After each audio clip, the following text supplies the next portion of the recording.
property subdivision, town planning and approvals.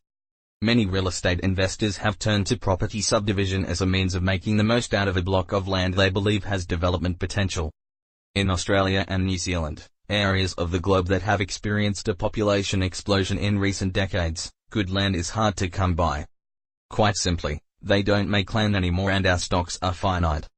Many real estate investors manage to get their hands on larger blocks that can be subdivided to create several smaller blocks to be resold, or to house a development of residential or commercial proportions. But subdivision can be a relatively technical process, and there are all sorts of red tape hoops to jump through in order to complete the process successfully.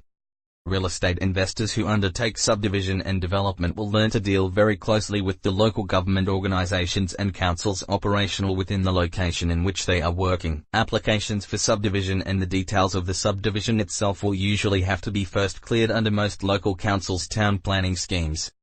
In most council areas, all development and land use proposals on properties are required to submit a planning application and obtain planning approval prior to development.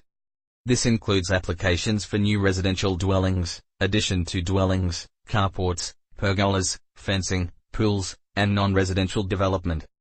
For some developers, the process of obtaining town planning for their subdivision can be the toughest part of the battle. It is a good idea to work from a checklist to ensure that you cover off all of the necessary steps involved in the process.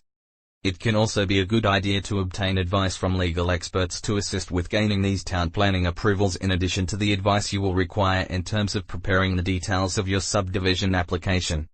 The details that you will most likely need to provide to the town planners within your local council when applying for subdivision allowance include address of property, lot dimensions of property, details of existing buildings and structures, details of natural ground levels. You may need a surveyor's report here, location of trees, street verges on the block until including power poles, council easements, curbing and any obstructions, dimensions of proposed subdivision, lot dimensions of land when subdivided as proposed, plan building and structures when subdividing occurs, height of proposed fences, retaining walls and other boundary issues. Most developers will require the expertise of solicitors, financial advisors, accountants, surveyors, quantity surveyors and builders in order to complete the town planning application for subdivision.